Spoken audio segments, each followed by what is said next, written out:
Gente, é um privilégio para mim poder estar aqui e eu quero ler alguns versículos da Palavra de Deus para minha, para nossa meditação, que se encontra em Apocalipse capítulo 1. Vou apenas fazer uma leitura nesse tempo chamado Tempo do Fim. E você estará aí depois meditando, fazendo uma reflexão do que foi lido nesse instante, nessa hora, neste momento. Apocalipse capítulo 1, versículo 1 em diante diz assim: Revelação de Jesus Cristo que Deus lhe deu para mostrar aos seus servos as coisas que em breve devem acontecer, que ele, enviando por intermédio de seu anjo, notificou ao seu servo João, a qual atestou a palavra de Deus e o testemunho de Jesus Cristo quanto a tudo que viu. Bem-aventurado aqueles que leem, aqueles que ouvem as palavras da profecia e guardam as coisas que nelas estão escritas, pois o tempo está próximo. O tempo está próximo.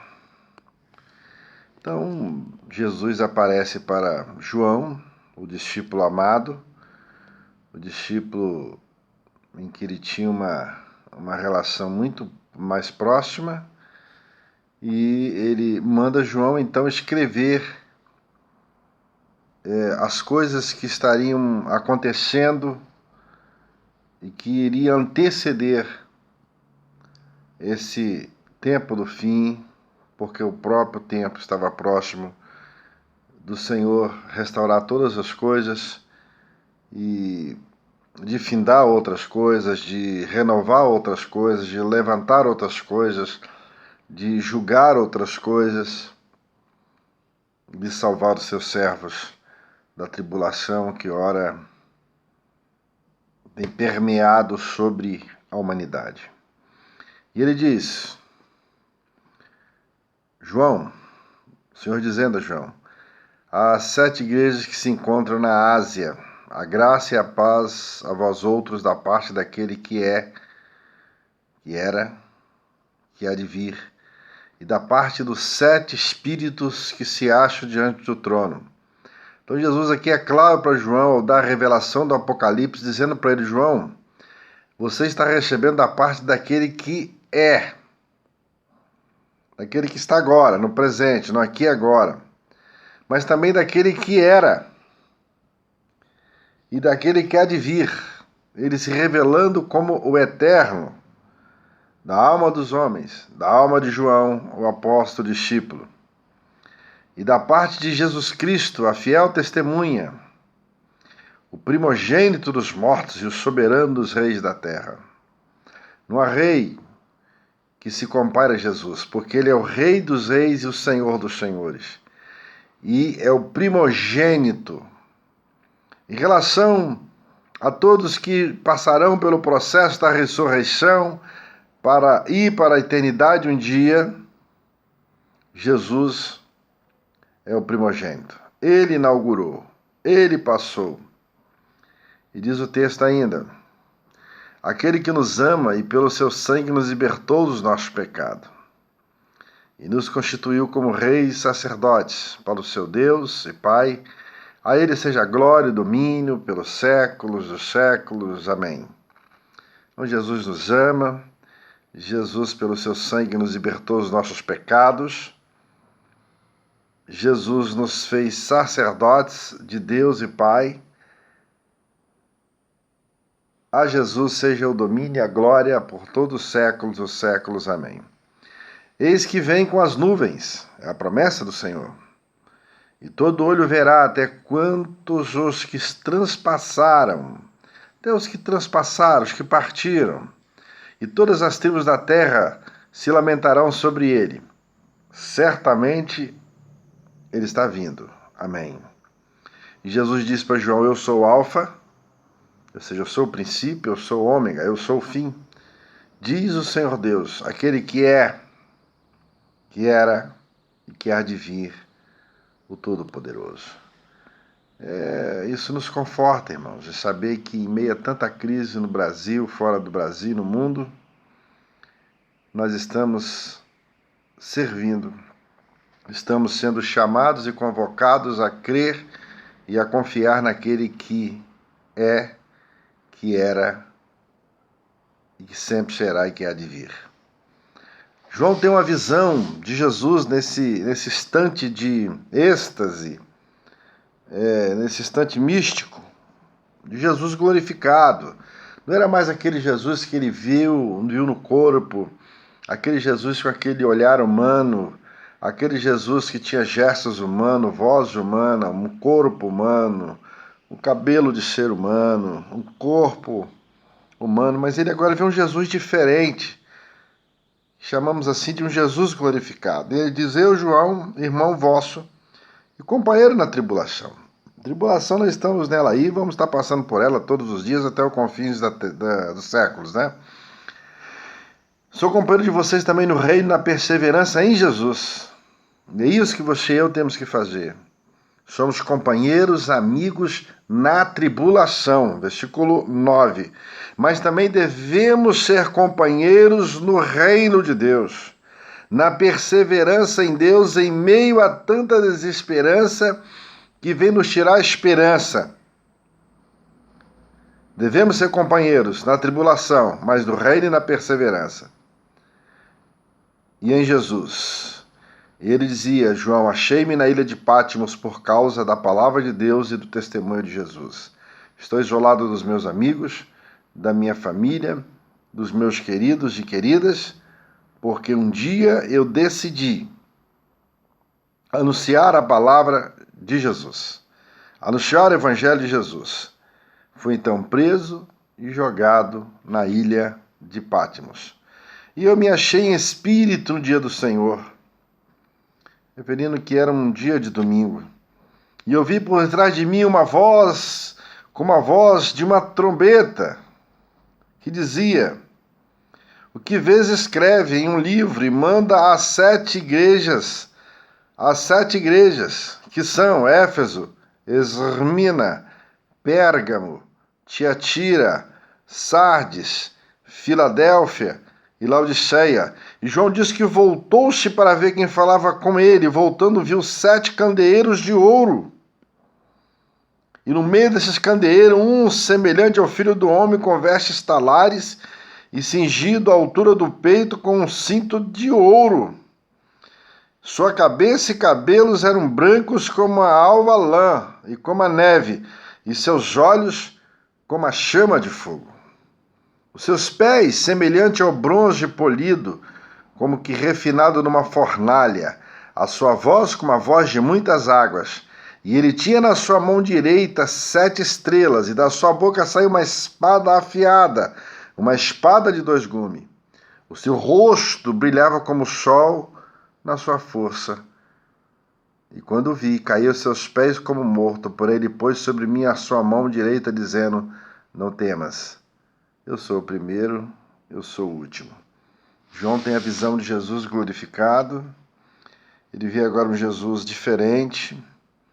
A primeira coisa que ele teve a percepção foi quando a voz de Jesus por trás dele não era como aquela voz humana, como um ser humano comum, como um ser humano normal de Isaías 53, mas era uma voz como se fosse uma trombeta falando com ele, que dizia: o que você vê agora, o que você for ver, o que você estiver vendo, escreve em um livro e manda para 7 igrejas da Ásia. João disse que quando olhou e foi ver aquele que falava com ele, ele viu 7 candeeiros de ouro. E no meio desse candeeiro estava Jesus, parecendo um homem, mas tinha um aspecto diferente. Vestia uma veste talares, cingido até a altura do seu peito. Aí ele usava um cinto, mas era um cinto, não um cinto comum, mas um cinto de ouro. Quando João olhou para a cabeça dele, ele viu que ele tinha cabelos, e esses cabelos não eram como o cabelo de um homem natural, um homem normal, mas eram cabelos brancos como a alva lã, ou como a neve, E quando ele olhou para os olhos de Jesus, que ali falava com ele, não era mais aqueles olhos comum e natural, mas que eram olhos como chama de fogo, Jesus glorificado. E ele olha para os pés e vê que os pés de Jesus era como bronze polido, como que refinado numa fornalha. E quando ele presta atenção na voz, não era só como uma voz de trombeta, mas como muitas e muitas cachoeiras, voz de muitas águas, de muitas águas, de muitas águas. E ele pôde ver: aqui está aquele que é, que era e que sempre será. E quando ele olha também para a mão direita dele, havia lá 7 estrelas, significa 7 estrelas, são 7 igrejas. E da sua boca saiu uma afiada e espada de 2 gumes.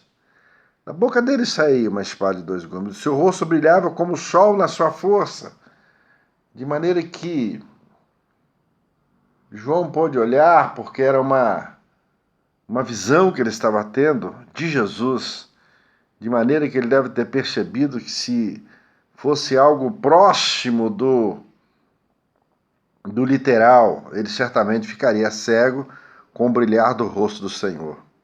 E quando ele viu tudo aquilo, e viu o Senhor glorificado, ele caiu aos pés do Senhor, versículo 17, como morto, e o Senhor pôs as mãos sobre ele, a mão direita, e disse: não temas, eu sou o primeiro, eu sou o último, eu sou aquele que vive, estive morto, mas eis que estou vivo pelos séculos dos séculos, e eu tenho as chaves da morte.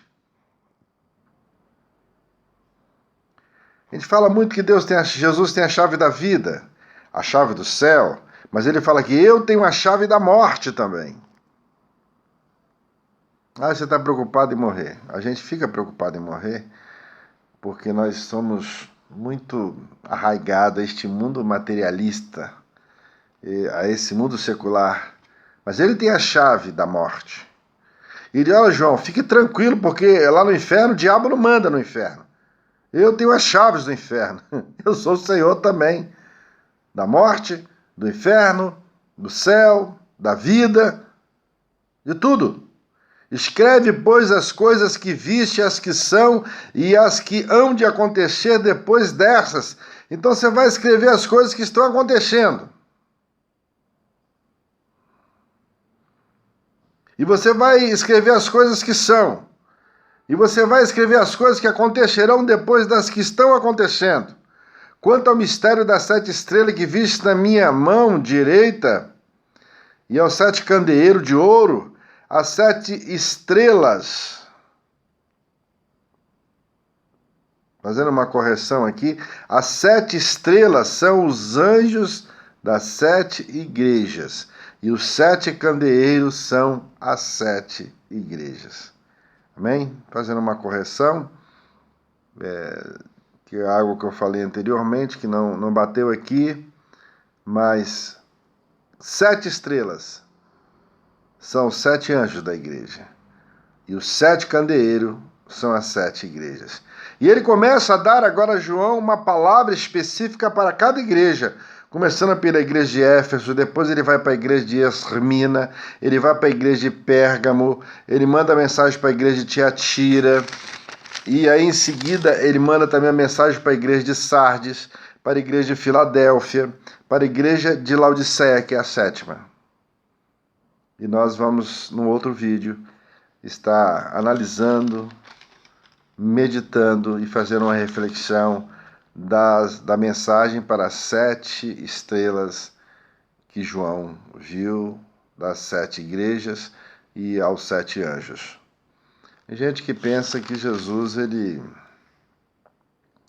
é o mesmo Jesus daquele dia, é o mesmo na sua essência, no seu caráter, nele como um ser moral, mas hoje ele está glorificado.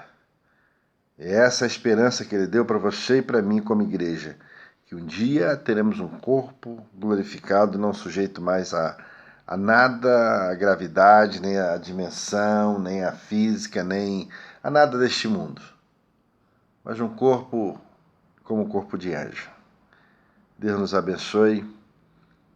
Estamos aí nesse vídeo 1, começando, e e dando uma introdução sobre o Apocalipse, a revelação de Jesus para os últimos dias. Deus nos abençoe.